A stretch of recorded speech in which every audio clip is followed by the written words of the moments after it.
These cheerleaders are the rising stars, national senior champions, and a role model for thousands of youngsters in primary schools. Once just the stuff of American high school movies, cheerleading is one of Britain's fastest growing sports. I love it. It's like a thrill. The rush that you get on. Oh, amazing, amazing. The thrill of like being thrown in the air. Combining elements of dance and gymnastics with high-energy stunts, cheerleading provides excellent opportunities for girls and boys in British schools. It's scary, but you've got to have a lot of trust in your bases. You don't even need to have done any sport before to actually start. The athleticism and teamwork required are a very good fit with the healthy living agenda. I've coached in quite a few schools around my area in Manchester, and the girls love it. It's absolutely loved in schools, and I've found that a lot of teachers are interested in learning how to teach cheerleading. It's key that cheerleading is delivered in the proper way within the education system, that it's pitched at the right level, that it's not just elite training, that it is done at grassroots level. This way they learn safely with the right guidelines. In this programme, we visit a primary school in Coventry, where more than half the pupils, including some boys, have become cheerleaders. Many aspire to be champions themselves one day. We hear how a former GB international has inspired a teacher to train as a cheerleading coach herself, and how thousands of pounds was raised to send a team to the national championships. And we'll find out the difference between daggers and broken tees.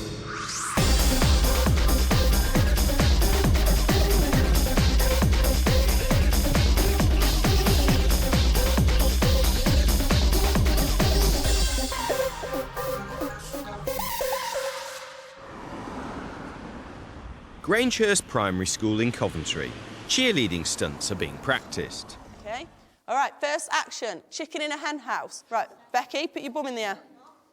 Fire hydrant. Your knees on the floor, hands on the floor. Bunk beds, off you go.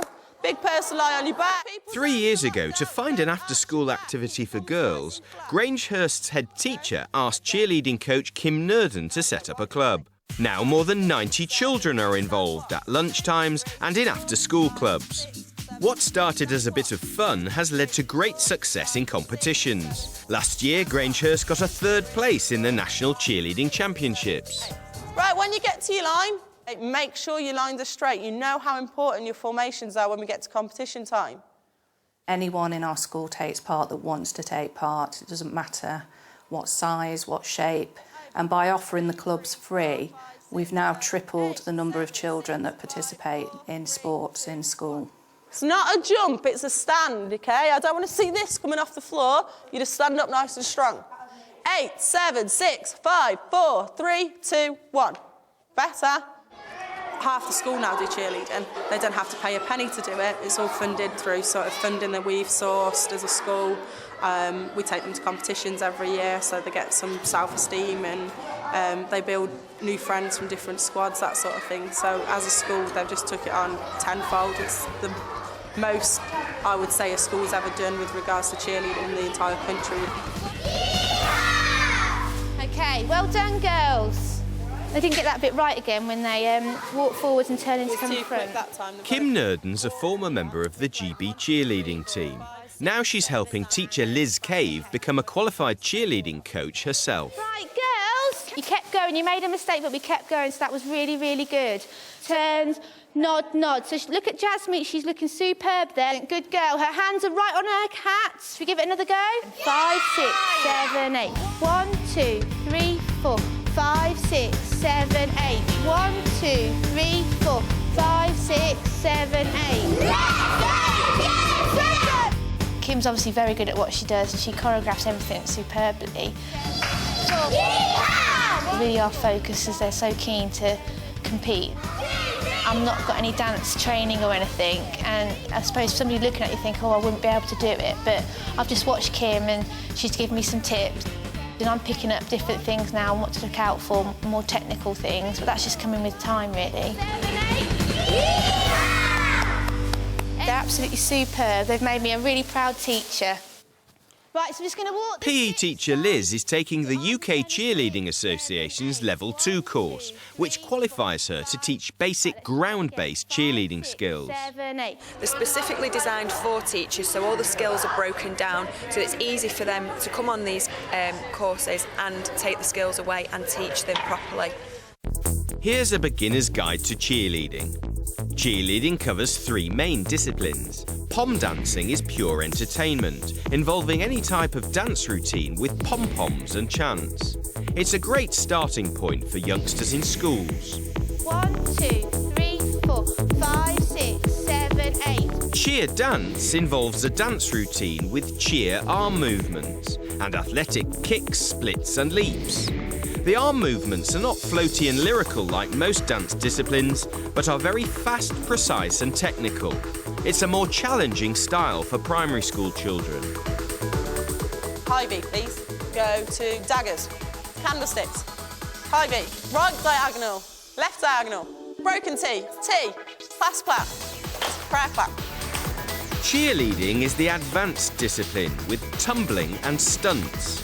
Performers build human pyramids, with flyers being thrown high in the air. 1, 2, 3, 4, 5, 6, 7, 8. 1, 2, 3, 4, 5, 6, 7, 8. School children learn stunts under strict safety guidelines. Only a suitably qualified coach like Kim is allowed to teach these techniques. When your flyer stands on here, your inside hand, okay, is going to wrap round the leg. All right? This hand is going over the laces of the foot.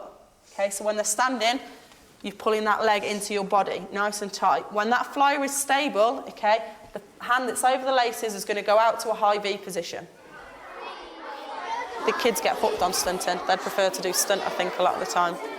It encourages teamwork. They have to communicate, whereas dance is quite individual in a sense because you're reliant on what you're doing as an individual, whereas stunt, unless everyone's working together in that stunt group, it's not going to happen.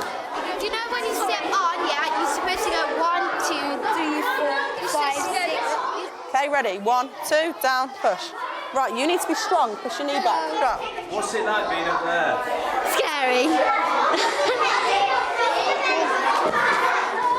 I really like cheerleading because it's good fun, good exercise, and I just like it. And you get to enter competitions. Flushed with a successful introduction to cheerleading, Grangehurst decided to enter the National Schools Championships. But getting more than 100 people mobilised required a lot of resources. Parents and pupils raised some funding, but a lot more was needed. We decided that we wanted proper outfits for the children to perform in, and they cost quite a lot of money. So the school's business manager last year managed to secure some lottery funding of £5,000, which paid for the bulk of the uniforms that we needed for 80 plus children who were going to be performing at the Nationals. And because we managed to get the lottery funding, we then managed to get another grant from the Heart of England for just under £2,000, which paid for their shoes, the pom-poms and all the other equipment that they needed. They certainly looked the part, but they had to go into the competition well prepared. Miss Ward and Miss Cave sort of bring the squads together in time for competition, and they call it cheerleading boot camp. So for the whole month, more or less, the school shuts down. A count of 4 to get to your poms, and it's ripple 5, 6. Left arm, right arm. When we're coming to nationals and championships, which happen every year and get very stressful for everybody, the heat is on, and the 1 or 2 sessions they have a week with Kim aren't enough. So then Kerry takes upon herself every lunchtime is in there doing the cheer with the children and just pushing it forward, really. And the parents are behind that 100%. Nationals Day, their hairs, makeups, costumes, and we have our own little cheer team and little shout and scream from the background, but yeah.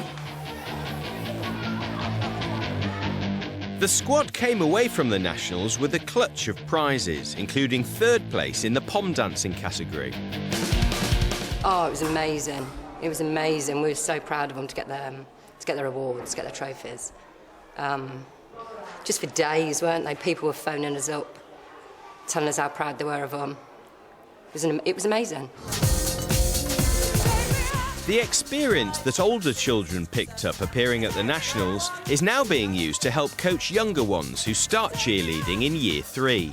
You're teaching like people younger than you and you're getting to know them, and like when you do the dance you know what to do. It's quite hard with some of them because some of them don't listen, but then they learn off you because you're like a mini coach to them. They're lovely. Oh, how nice. Yeah, they're cute. Enjoy cheerleading.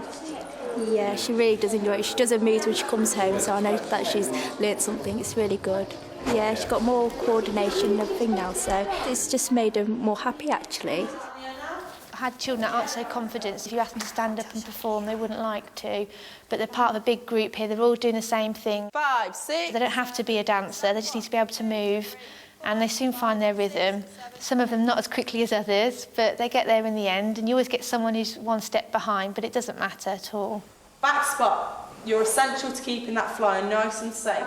Lift them up. And cheerleading had a role in boosting Kim Nurden's own self-confidence. Make sure they're safely on the ground. I got bullied quite a bit at school, but cheerleading really turned me around because it meant there was a place I could go and be myself. I just used to throw myself wholeheartedly into it and used to love it. It is for everybody, especially at this kind of school level. Obviously in America you've got the stereotype of big, blonde, but it's not like that in the UK at all. It is about everyone doing it, boys, girls, big, small, whatever.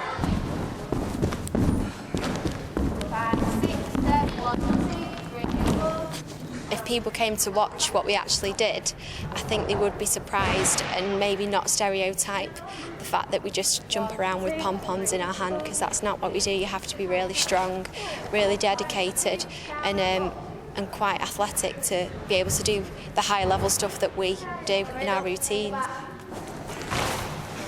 It's a boy's prerogative. If he wants to use poms, he can. And there's another stereotype being broken, that cheerleading is just for girls. At Grangehurst Primary, the boys join in. It's really good because when you shake the palms, it's really nice sound. It's like it's raining and then all of a sudden it stops. And in one of her after-school clubs, Kim's got some more lads involved. It seems being a boy can have its advantages. So what's good about it? The girls. And I just found it a good laugh and worth coming. We are breaking down this stereotypical idea that it is just for girls. We're encouraging more boys all the time, especially younger boys that are coming into it, and they are sticking with it. And also at university level, lads are now getting involved when they've been involved in other sports, and they're crossing over into cheerleading and seeing that it is something for guys as well as girls. So, whether it's a high-octane sport or just a healthy, inclusive activity you're looking for, cheerleading offers pupils and teachers some great opportunities. I really love it, and the kids just make it for me. They just thoroughly enjoy it. They put their all into it. Good fun, and you can enjoy it as much as the children.